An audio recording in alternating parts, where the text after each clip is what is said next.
Nosotros en esta tarde continuamos con la serie del libro de los Hechos y hoy iniciamos el capítulo 3, un capítulo que trae mucha riqueza. Un capítulo que tuvimos incluso que dividir los pastores porque la próxima semana estaremos viendo el segundo sermón de Pedro y hay tanto en ese sermón que no podía ir junto con esta historia que encontramos en el día de hoy. Una historia que, como orábamos, nos va a animar a considerar la actitud que nosotros tenemos de cara al necesitado. El misionero William Temple, él dijo: si el evangelio es verdadero para alguien en cualquier lugar, también lo es para todos los hombres en todas partes. Y la iglesia es su iglesia exactamente en la medida en que lleva a cabo su tarea misionera. De una manera u otra, básicamente lo que decía este misionero William Temple, británico, era que la iglesia compuesta por creyentes comprometidos a vivir de manera misional, somos los responsables de llevar esta buena noticia a todo el necesitado en todo lugar, en toda parte, a toda hora. Bueno, exactamente esto es lo que vemos aquí en el texto de hoy. Es el cumplimiento o el inicio del cumplimiento de lo que Jesús le había pedido a los discípulos que iban a hacer. Jesús le dijo a los discípulos: ustedes me van a ser testigos, y el primer lugar en el que ustedes van a ser testigos es en Jerusalén. Así que vemos ahora a Pedro y a Juan en el epicentro de Jerusalén, en el templo.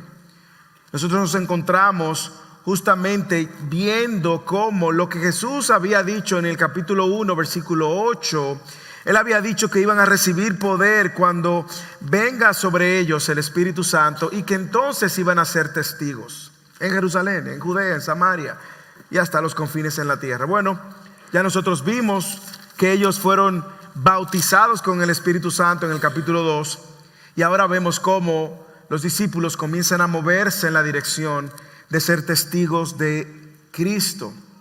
Así que nos encontramos en el momento donde Pedro y Juan están en Jerusalén. En el nombre de Jesús fueron enviados a proclamar el nombre de Jesús. Por eso hoy el título va a llevar, el sermón es este: en el nombre de Jesús. No lo vamos a poner más complicado de lo que la idea del texto mismo comunica. Si usted recuerda, la semana pasada, en el capítulo 2, versículo 43, sucedió algo interesante, y es que cerca de 3,000 personas que escucharon, recibieron la buena noticia del evangelio, se convierten, se arrepienten, se apartan de sus pecados, son bautizados. Pero Lucas dijo algo y dejó algo muy claro, y es que a la luz de los prodigios y señales que hacían los apóstoles, el pueblo empezó a tener temor reverente ante el Dios que ellos proclamaban, en el nombre que ellos venían, en el nombre de Jesús. Era también de costumbre ir al templo a orar, y de hecho en los versículos anteriores nos decía Lucas que ellos estaban continuamente perseverando en la oración. Y la oración en ese momento jugaba dos contextos: en el contexto de las reuniones hogareñas, pero sobre todo en el contexto de la tradición de ese momento, que era ir a el templo a orar. Ellos subían al templo a orar y iban ahora con una nueva misión, sino que era otra: proclamar el nombre de Jesús. Yo quiero que leamos el texto otra vez. La hermana Susana lo leyó muy bien y quiero que los revisitemos. Y mientras los revisitemos, yo quiero que usted vea, observe lo que está sucediendo. Trate de adentrar su corazón lo más posible a lo que esto está sucediendo. Si usted es de lo que cuando ve películas se entra tanto en la película que cuando termina usted quisiera saber qué está sucediendo, bueno, pues trate de adentrarse aquí lo más posible a esta historia para que pueda ver el valor de esta historia para nosotros hoy en el 2024. Versículo 1 del capítulo 3. Cierto día Pedro y Juan subían al templo a la hora novena, la hora de la oración. Y había un hombre cojo desde su nacimiento, al que llevaban y ponían diariamente a la puerta del templo, llamada la Hermosa, ¿Para qué lo llevaban?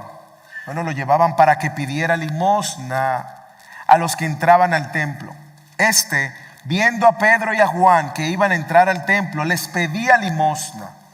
Entonces Pedro, junto con Juan, fijando su vista en él, le dijo: míranos. Él los miró atentamente, esperando recibir algo de ellos. Pero Pedro le dijo: no tengo plata ni oro, pero lo que tengo te doy. En el nombre de Jesucristo, el Nazareno, anda. Y tomándolo de la mano derecha, lo levantó al instante. Sus pies y sus tobillos cobraron fuerza. Y de un salto se puso en pie y andaba. Entró al templo con ellos caminando, saltando y alabando a Dios. Todo el pueblo lo vio andar y alabar a Dios. Y reconocieron que era el mismo que se sentaba a la puerta del templo, la hermosa, a pedir limosna. Y se llenaron de asombro y admiración por lo que había sucedido. Usted puede ver que Lucas aquí está describiendo este encuentro que sucede entre los apóstoles y quien era cojo de nacimiento. En lugar de darle dinero, Lucas dice que ellos le ofrecieron algo mejor: el nombre de Jesús, la salvación que él traería y la sanidad que posteriormente señalaría. Sin embargo, yo quiero que usted fije su idea o su atención a lo que queremos comunicar en este texto con el sermón de hoy, y es algo muy similar a lo que orábamos. Como discípulos de Cristo debemos de ir en el nombre de Jesús, donde está el necesitado, para llevar esperanza y el mensaje de salvación al perdido. En el nombre de Jesús, nuestro llamado, hermanos y hermanas, es proclamar el nombre de Jesús. Vivimos por la gracia que hemos recibido de Jesús. Hemos sido salvos por la obra de Cristo en Jesús. Hemos sido enviados en el nombre de Jesús. Somos representantes del nombre de Jesús en la tierra. Por eso nos llamamos cristianos. Como yo dije anteriormente, ellos están iniciando la misión que Jesús le había encomendado de ser testigos. Testigos. Y aquí se encuentra la primera oportunidad, diríamos la segunda. La primera fue en el sermón de Pedro. La segunda oportunidad, ahora en un lugar muy especial, que era en el templo. ¿Y cuáles son las cosas que Pedro y Juan en todo el libro de los Hechos van a continuar proclamando en el nombre de Jesús? Déjeme sugerirle dos cosas que ellos van a estar proclamando en todo el libro de los Hechos y que aquí inicia. Ellos en el nombre de Jesús proclamarían que hay esperanza para el necesitado, versículo 1 al 5. Y en el nombre de Jesús también ellos proclamarían que hay salvación para el perdido, versículos 6 al 10. Usted va a ver eso continuamente en todo el libro de los Hechos. En el nombre de Jesús hay esperanza para el necesitado. En el nombre de Jesús hay salvación para el perdido. ¿Usted quiere visitarlo conmigo? Abra su Biblia, encienda su Biblia en los primeros 10 versículos del capítulo 3 y veamos cómo en el nombre de Jesús hay esperanza para el necesitado. Versículo 1 al 5. Cierto día Pedro y Juan subían al templo a la hora novena, la hora de la oración. Y había un hombre cojo desde el nacimiento, el que llevaban y ponían diariamente a la puerta del templo, llamada la Hermosa. ¿Para qué lo ponían? Para que pidiera limosnas a los que entraban al templo. Viendo a Pedro y a Juan que iban a entrar al templo, les pedían limosna. Entonces Pedro, junto con Juan, fijando su vista en él, dijo: míranos. Me encanta que Pedro y Juan saben claramente cuál es su misión. No siguen como el resto de los religiosos que entraron al templo. Se detienen y le dicen: míranos. Él lo miró atentamente, esperando recibir algo de ellos. Esta hora en la cual ellos visitaban el templo sucedían varias cosas. Primero, el texto nos dice que era la hora novena, serían cerca de las 3 de la tarde en nuestro horario, y que ellos subían a la oración. Según un historiador llamado Josefo, habían 2 horas muy especiales, 3 horas de oración, pero 2 muy especiales, porque en 2 horas durante todo el día se oraba y se hacían sacrificios, uno en la mañana y otro en la hora novena. Así que no solamente ellos están entrando en la hora de la oración, sino también en una hora muy particular donde la gente iba a presenciar el sacrificio que los sacerdotes hacían de cara a la expiación de sus propios pecados. Esos sacrificios se celebraban diariamente según la clase social o la disponibilidad económica que usted tuviera. Si no tenía mucho, llevaba palomillas. Si tenía más, pues tenía que llevar un cordero y todo lo demás. Por lo tanto, en esas 2 horas eran cuando más personas se acercaban al templo. Había momentos especiales en el templo, pero a la hora del sacrificio era el momento más asistencia, lo cual nos hace sentido el entender por qué el paralítico lo ponen a la hora donde va más gente. Él depende de la gente. Y cuando Pedro y Juan llegan a una de las puertas del templo, este hombre estaba ahí, probablemente lo acababan de poner o probablemente por la hora, ¿verdad? Quizás él no tenía todo el día ahí, probablemente por la hora, como era la hora más asistida, probablemente lo acababan de poner ahí.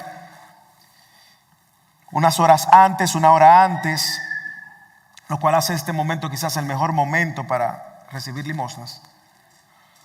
Pero algo interesante que la cultura nos deja, rabínica sobre todo, en el momento nos deja saber, es que habían 3 pilares en la cultura judía que eran muy importantes: la Torá, la adoración y la demostración de caridad o de bondad al necesitado. Estos eran 3 momentos, eran 3 pilares de la fe judía tradicional. Usted, apegado a la Torá, usted adoraba al Dios de la Torá y usted hacía buenas obras en nombre del Dios de la Torá. Sin embargo, la limosna era una de esas maneras principales de mostrar compasión y bondad. Era una expresión religiosa de tener una devoción por Dios. Así que imagínense la multitud de personas que estaba entrando al templo con esto enraigado en su tradición, en su cultura. Pasaban, tiraban su moneda y seguían hacia el templo. Y tirando su moneda o sus donaciones, ellos estaban cumpliendo con de los 3 pilares de la tradición judía. Ellos estaban dispuestos, claro, a practicar esta piedad generosamente a un mendigo que estaba ahí. Imagínese que usted va a presenciar el sacrificio de la expiación de pecados que se hacían diariamente o el sacrificio que se hacía para el pueblo, y que usted antes diga: déjame hacer una buena obra para el Señor, y daba una limosna al necesitado. Así que en ese contexto usted encuentra al cojo de nacimiento en la puerta la hermosa, que dicen algunos era la puerta principal y más grande.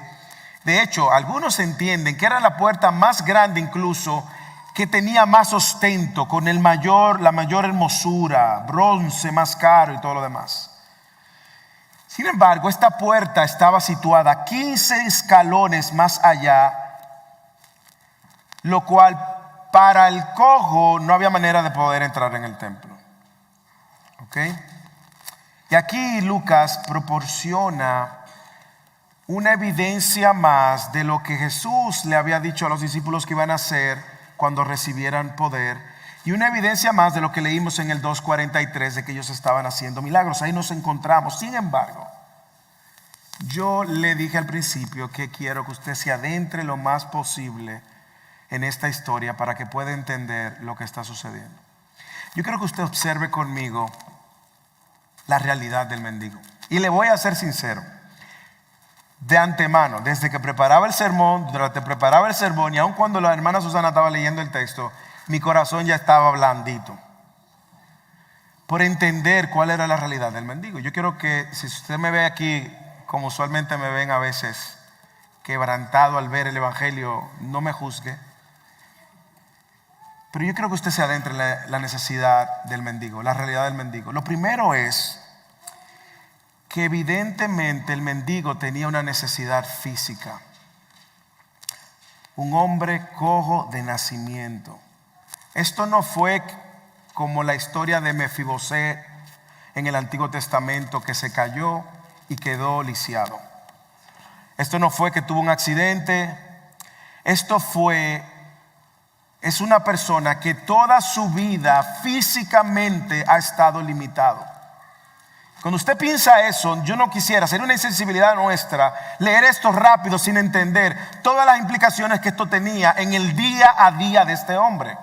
Según Hechos capítulo 4, que veremos en unas semanas, dice que tenía más de 40 años. Un hombre que no podía utilizar sus piernas, no podía hacer nada, no podía valerse por sí mismo. El hecho de que haya nacido cojo de nacimiento, de hecho, hace que el milagro sea más notable. Pero lo que quiero resaltar, no solamente de que él había sido cojo de nacimiento, es que esta necesidad no solamente era una necesidad que él tenía desde el momento en que llegó a este mundo, sino que también parece ser una necesidad de la cual todos estaban conscientes. Era evidente a todos. Esa necesidad física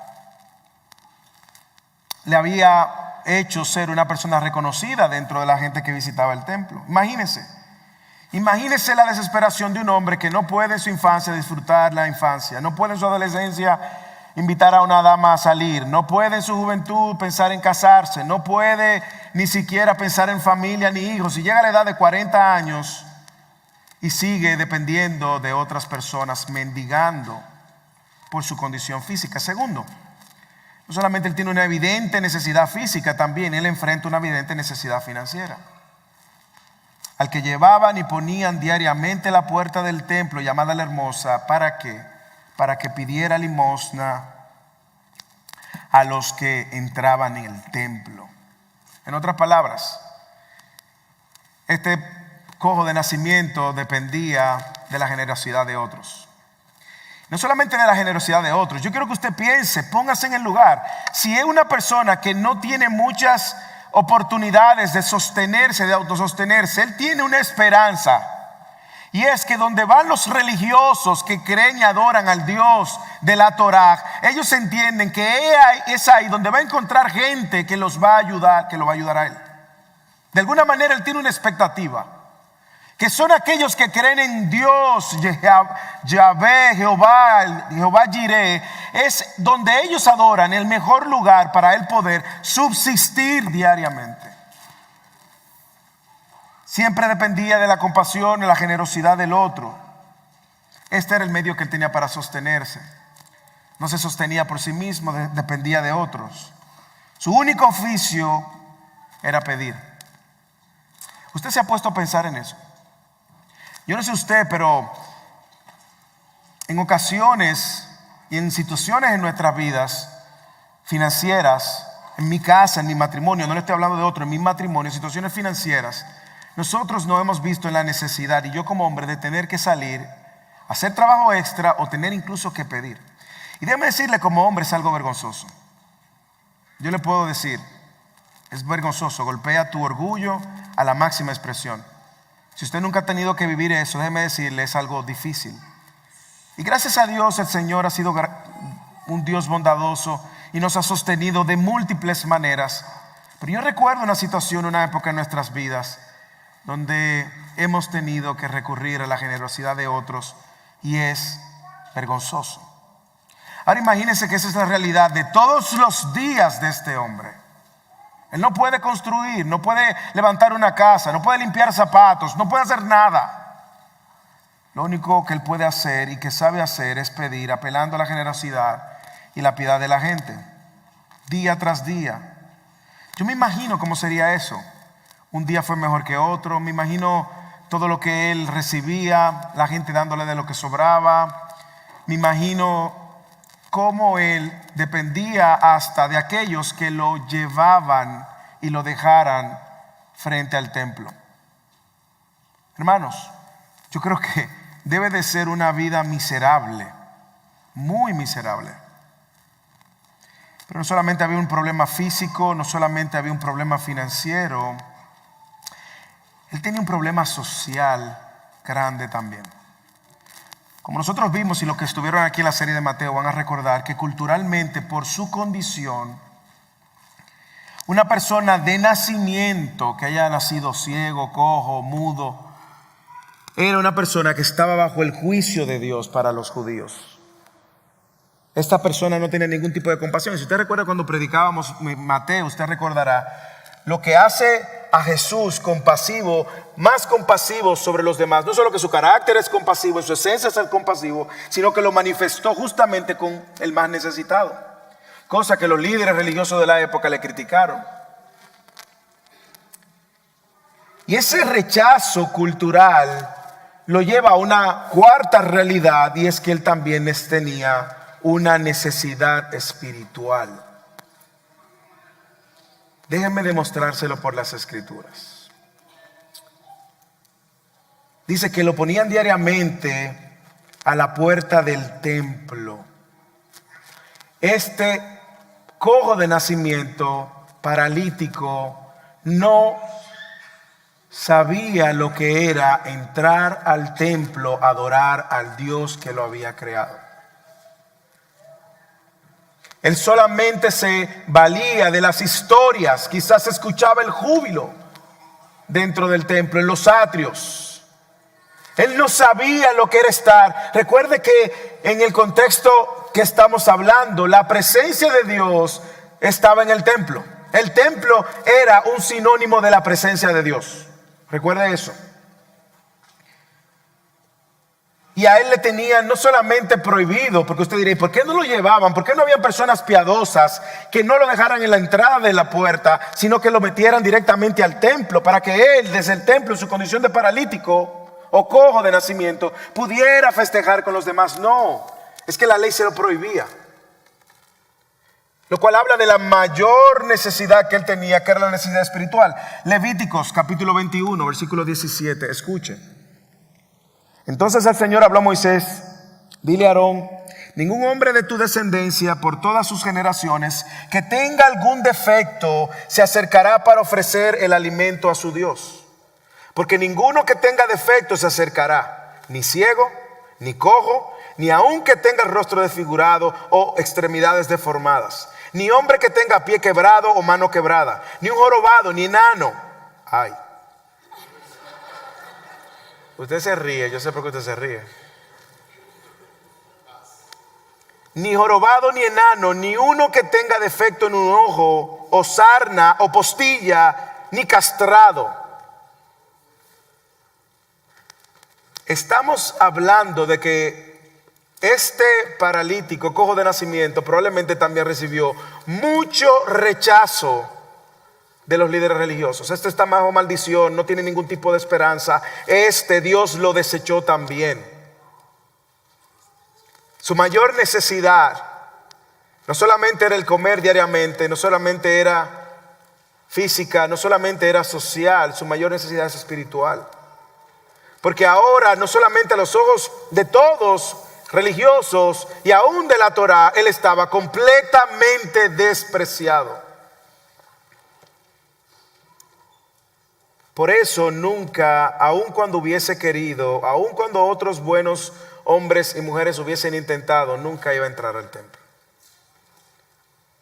Lo más cerca que este paralítico tenía del templo era la puerta.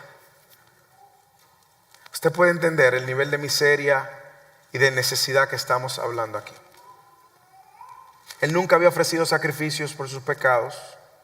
Probablemente nunca había alabado el nombre de Dios. Al contrario, quizás tenía múltiples de cuestionamientos. ¿Por qué a mí? ¿Por qué a mí? ¿Por qué a mí? Él veía a la gente entrar al templo, no podía entrar al templo. Y me imagino que también enfrentaba la indiferencia de líderes religiosos y de muchos que se llamaban ser seguidores de la Torá. Así que había nacido, jamás había andado, así que lo traían, un indigente reducido a pedir limosna que dependía de los demás. Ahora mire lo que hacen los discípulos, y observen, versículo 3, conociendo ya la necesidad del paralítico, de este cojo de nacimiento. ¿Quién? El paralítico, el cojo de nacimiento. viendo a Pedro y a Juan que iban a entrar al templo, les pedía limosna. Estos eran diferentes. Entonces Pedro junto con Juan, fijando su vista en él, le dijo: míranos, míranos. Yo me imagino que el paralítico tenía horas pidiendo, quizá dándole a su cantarita ahí, tararán, tararán, tararán, tararán, como un disco rayado ahí. Quizás lo había dicho miles de veces: limosna para el cojo, limosna para el paralítico. Pero esta vez la respuesta fue diferente, hermano.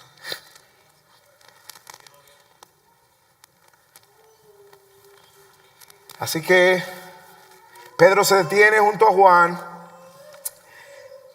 Él le llamó la atención de ellos, y Pedro y Juan le dicen: míranos. Por lo general, como yo dije, los que entraban al templo lanzaban la limosna. Eso era suficiente. Entraban apresuradamente al templo. Y muchas veces me imagino otros que ni siquiera miraban. Estos discípulos tenían una misión muy clara. Ellos habían aprendido del maestro. Ellos sabían que si Jesús hubiese entrado en la puerta del templo, Jesús no lo hubiese ignorado como cientos de personas que entraron al templo. De hecho, hay un cuadro en Marcos capítulo 2 donde rompen el techo y entra un paralítico también de nacimiento. ¿Usted lo recuerda? ¿Y qué hizo Jesús? Dice que Jesús lo miró y vio que esta gente tenía fe. También nosotros vemos como en el estanque de Betesda, un hombre paralítico que tenía 38 años enfermo también, no podía llegar al estanque. ¿Y qué dice el texto? Que Jesús se paró, se detuvo, lo miró y lo sanó. Así que solo el acto de detenerse ya estaba hablando del corazón de Pedro y Juan. Solo el acto de detenerse hablaba de un acto de empatía, de humildad y de compasión. Y ellos sabían que Jesús lo había enviado a los necesitados. Ellos sabían que ellos iban a ser testigos. Ellos sabían, pero ellos iban a ser testigos en el nombre de Jesús, sin discriminar a nadie por su condición. Obviamente, este encuentro ya no iba a ser casual, no iba a ser un encuentro más. Así que Pedro le da toda la atención.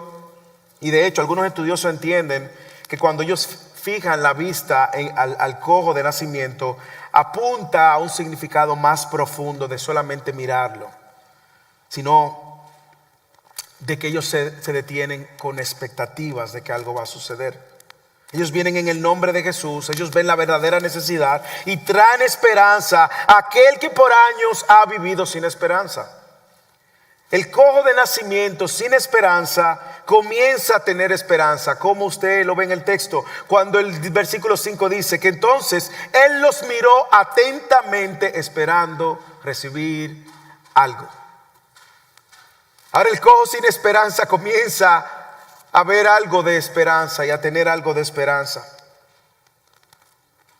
Y por un lado, usted está viendo cómo los apóstoles están obedientemente respondiendo a la misión de ser testigos, y no importaba quién sea. Ellos no tenían la misión de ir a una clase particular social, a una nación particular. Ellos solamente sabían que el necesitado necesitaba de Jesús, y que aún aquel paralítico cargaba la imagen de Dios. Así que vemos la obediencia de los apóstoles, viendo la doble necesidad, la espiritual y la física. Los apóstoles sabían que Levítico le prohibía a él entrar al templo a adorar a Dios. Por lo tanto, los apóstoles no solamente están viendo su necesidad física, están viendo también su necesidad espiritual, hermanos. Yo tengo que hacer una pregunta antes de seguir, y es: piense por un momento cuál es la actitud que usted tiene cuando ve a un necesitado. ¿Cuál es la actitud? Usted quiere poner a prueba su actitud.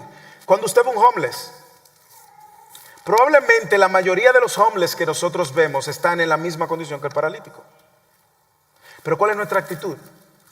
probablemente la actitud de muchos de los que entraban al templo ignorando al necesitado. No queremos acercarnos. Ten cuidado, puede ser peligroso. Y se nos olvida que este necesitado, su mayor necesidad trasciende su condición financiera, su condición física, su condición social. Su mayor necesidad es espiritual y lo ignoramos. En ocasiones tenemos la misma actitud que los cientos que entraron por años y que conocieron al paralítico.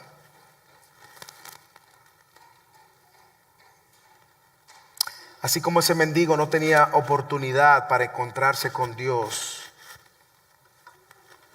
así hay mucha gente que está afuera esperando que alguien le hable en el nombre de Jesús. Por lo tanto, estos vienen en el nombre de Jesús a traer esperanza. Ellos vienen en el nombre de Jesús a decirle: hay esperanza para el necesitado. ¿Qué es lo otro que vemos en el texto? Es que en el nombre de Jesús ellos van más allá. No es solamente identificar la necesidad, hermanos. No es solamente identificar la necesidad. Es identificar la necesidad y proveer para la necesidad. Versículo 5 al 10. En el nombre de Jesús hay salvación para el perdido. Lea conmigo versículo 6 al 10.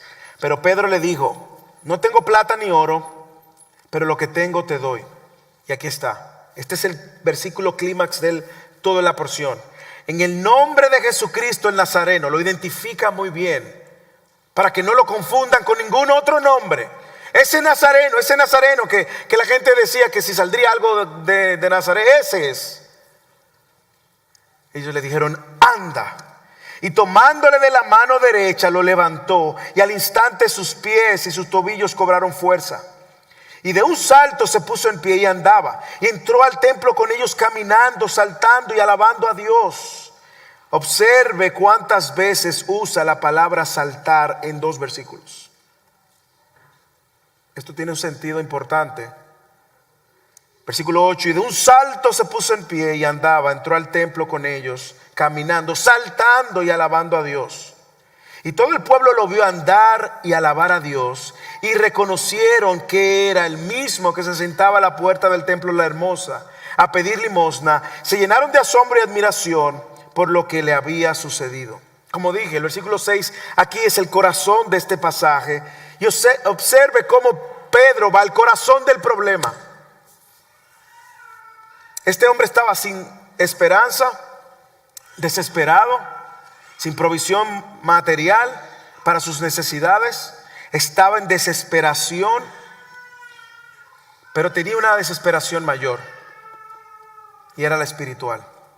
Usted se ha puesto a pensar cuántas veces este hombre se sentía despreciado al saber que no podía ofrecer sacrificios a Dios.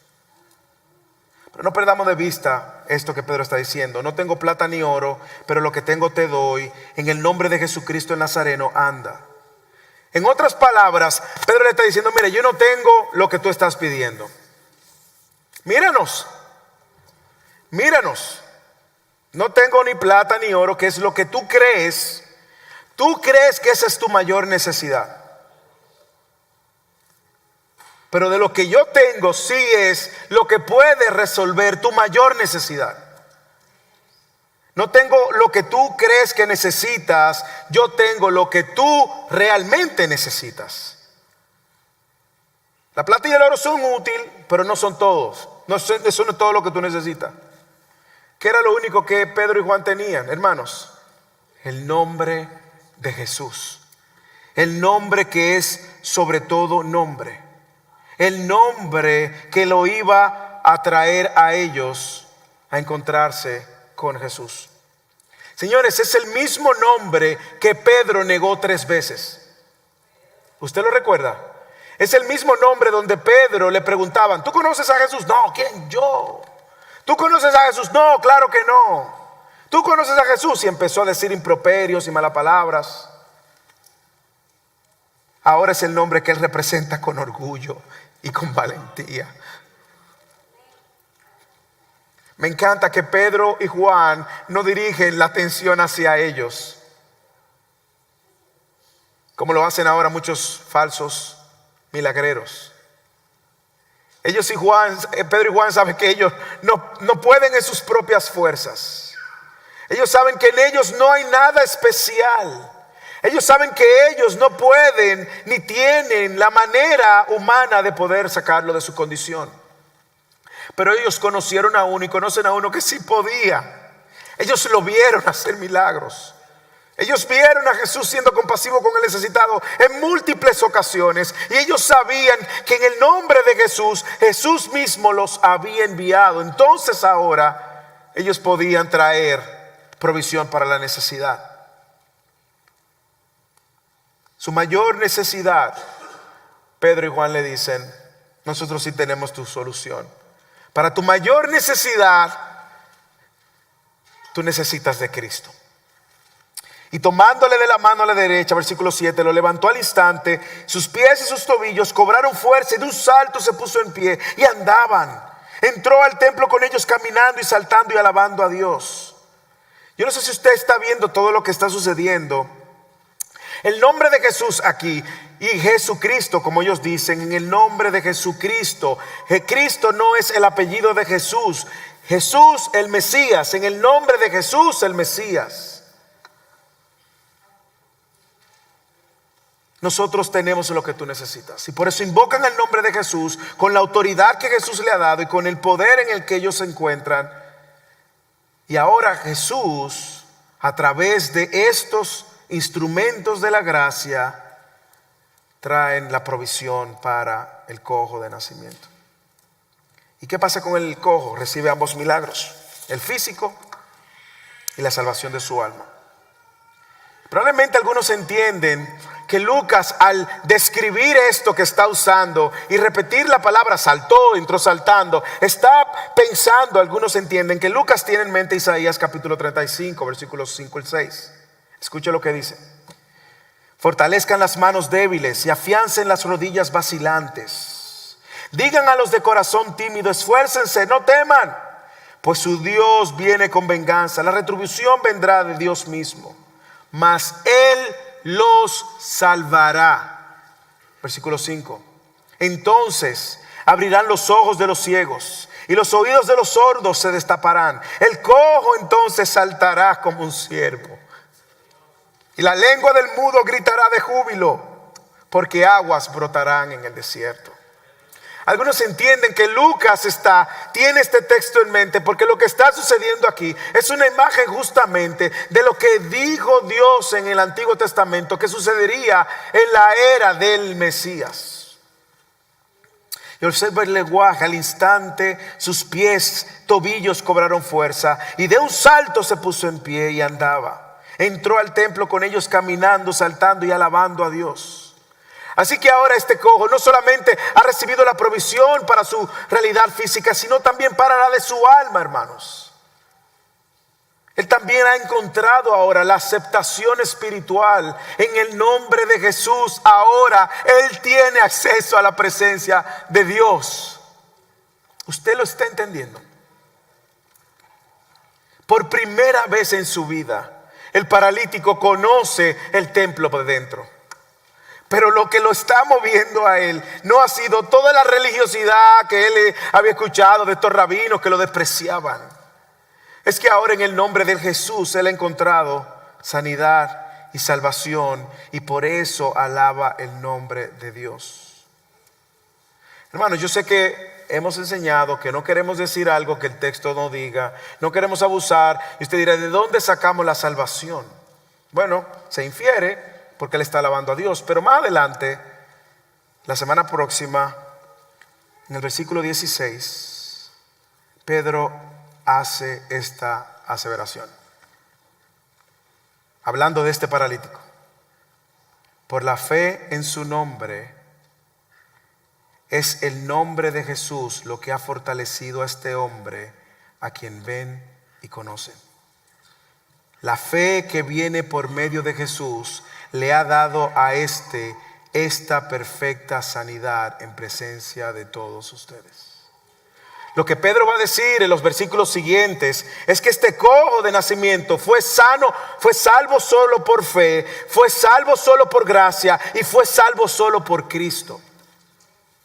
Lo que él está diciendo es que este ciego no llegó a la presencia de Dios por los medios ordinarios religiosos, sino por el único camino que le iba a proveer para la necesidad de su alma. Por primera vez lo consideran digno de entrar en el culto, y ese tema lo vamos a ver en Hechos. Luego vamos a ver a Pablo en un cuadro muy similar también. Pero aquellos que fueron indignos, rechazados de entrar y adorar a Dios, ahora se encontraban en una aceptación por el nombre de Jesús. Ya fuera un mendigo, un cojo, un eunuco etíope que vamos a ver, o una mujer o un gentil. Y no es de extrañar que este paralítico ahora estuviera tan lleno del gozo del Señor, haber experimentado la sanidad y la salvación, que comenzó a saltar y a alabar a Dios por primera vez. Por primera vez él puede alabar con todo su ser al Dios que lo ha salvado. Y los testigos lo vieron, por eso vieron el antes y el después, y conocían a este hombre alabando a Dios, llenándose de asombro, y asombro que sirvió de testimonio para Dios. Hermanos, la historia tiene un final feliz, pero no debe quedarse ahí, debe de venir aquí. ¿Cuál usted piensa que es su mayor necesidad? Probablemente usted vino aquí y cree que su mayor necesidad es financiera. No. Probablemente usted cree que su mayor necesidad es física. No. Probablemente usted cree que su mayor necesidad es de un trabajo. No. O de un esposo o una esposa. No. De tener hijos si no tienes. No. Hermanos, la mayor necesidad que todo humano tiene es la de encontrarse con aquel que nos salva de nuestra maldición del pecado.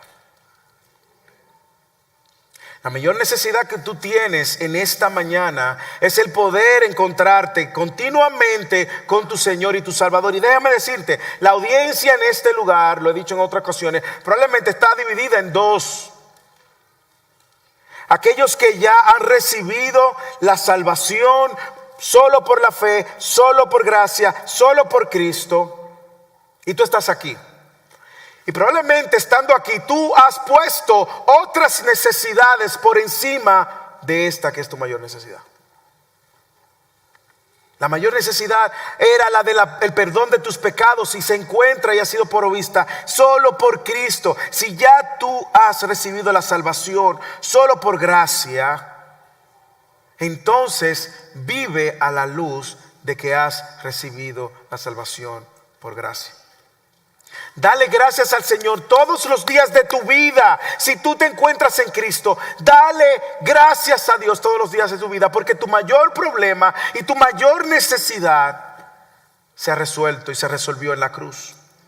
Dale gracias a Dios por el regalo inmerecido del Evangelio. Salta, alaba a Dios todos los días. Hermanos, esa es la respuesta diaria que todo el creyente que ha entendido de lo que Dios lo ha salvado debe de tener. Hermanos, pero mire lo que nosotros hemos hecho.